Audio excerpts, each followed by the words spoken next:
The Israel-Hamas war has reached a grim milestone of 100 days on Sunday, with more civilian deaths in Gaza and relatives of dozens of hostages still awaiting their freedom.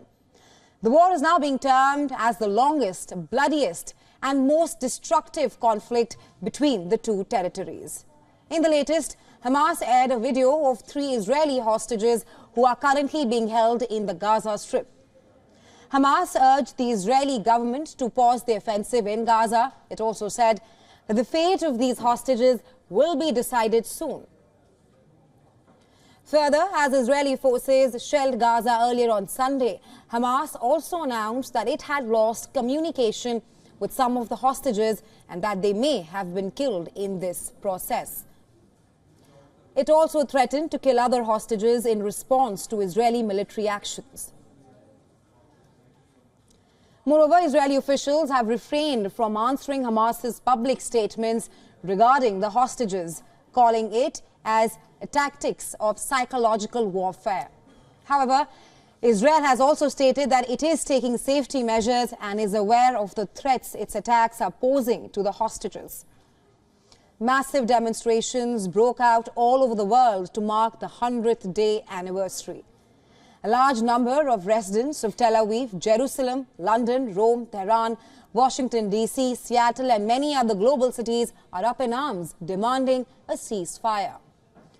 Families and friends of several hostages took to the streets, demonstrating the unknown fate of their loved ones. I am Leora Argamani, mother of Noah, who was kidnapped on the 7th of October along with her boyfriend. Noah has already been held captive by Hamas for 100 days now, and I don't understand how this can be, how she is still there. I want to thank the people of Israel. Your help warms my heart. Thank you. I love you all very much. I hope I get to see her before my last day. On the other hand, casualties were reported on the Israel-Lebanon border. The IDF on Sunday had published videos which it claims show strikes on Hezbollah targets in Lebanon. The video was released a few hours after a 76-year-old woman and a son were killed in a northern Israeli town by a guided missile fired from Lebanon. Now, the IDF had earlier claimed to have killed 4 militants attempting to enter Israel from Lebanon with heavy weapons. Now, despite all of this, the Israeli cabinet, the ministers of the Israeli cabinet, they've started to anticipate an extended meeting to approve a revised 2024 budget. A budget that would take into account a major increase in spending to fund the nation's conflict with Hamas. Israel passed a 2-year budget for 2023 and 2024 just last year. But according to the government, revisions to the budget and increased spending are needed because the nation's finances have been shaky due to the ongoing war. And on a separate note, English sports presenter and former footballer Gary Lineker posted on the social media platform X calling for Israel to be banned from international football. Gary was criticized by MPs and the Jewish community for retweeting a post by the Palestinian campaign for the academic and cultural boycott of Israel on Saturday.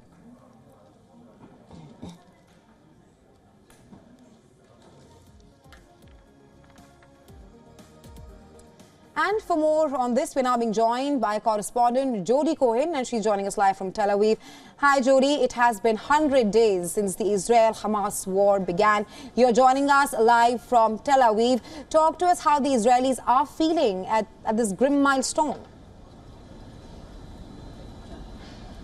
Hi, Rahisha. Yes, so as you said, the 100-day mark has now passed since the 7th of October attack when Hamas carried out those shootings, burning people alive, mass rape and torture, which has been recorded. But the horrors continue, especially for the families affected by this war that we've seen since then, and for the families of the remaining 130 hostages still being held captive in Gaza. Now, over the weekend, we saw 120,000 people come out out to rally in Tel Aviv to show solidarity with those families. And the main message was to bring those hostages home. And we heard from released hostage Aviva Siegel, who said that when she was a hostage, she was kept in a dark, scary tunnel without enough oxygen, left for days in what she described as hell. And as you can see behind me, a Hamas tunnel has been replicated here in Tel Aviv to help the public understand what the hostages still in Gaza are going through. Now, we saw Hamas release a propaganda video, as you said. We also saw thousands march over the weekend in London, Paris and Berlin, also calling for the release of the hostages. According to reports, medicines have been accepted for the first time by Qatar to pass on to Hamas to give to the hostages, but there's not been any progress announced yet in a deal. We know that War Cabinet Minister Gadi Eisenkot, who lost his son and nephew in the fighting, he said that time is running out and that we need a large deal to bring all the hostages home. But of course, there are many in the government who believe that military pressure is what's going to be key to put pressure on Hamas to come to the negotiations. Right, Jody, the Israeli cabinet passed the budget for 2024 last year, but now it is trying to pass a new war budget. Talk to us about that, and also, in your opinion, how long will the war drag on? So Prime Minister Netanyahu has said that he expects this war to go on for many more months. There have been reports that the fighting could be at a lower intensity in northern Gaza. We know that Israel's going to respond to, it said, to the Hezbollah attack over the weekend that killed 2 civilians. We also saw attempted armed infiltrations from Lebanon and from the West Bank over the weekend into Israel. But as you said, the government is going to be trying to pass this war budget, and Netanyahu has suggested that that's because larger security expenses than intended are now needed. And the total financial cost of this war is expected to exceed 200 billion shekels. But of course, the human cost for many is much, much higher. Now, Hamas has said that the global resistance will expand. Israel's Defense Minister Gallant has said that Israel's fighting and defending itself on 7 different fronts against Iranian proxies and Iran itself, and has called on pressure on Iran to prevent a regional escalation. The US has sent a message to Iran saying that it's not seeking a conflict, that it's trying to stop the Houthi attacks on global shipping. Iranian President Raisi has said that the world rejects the US strikes on Yemen, and the US, of course, would say that they're not striking Yemen, but they're targeting Houthi targets specifically.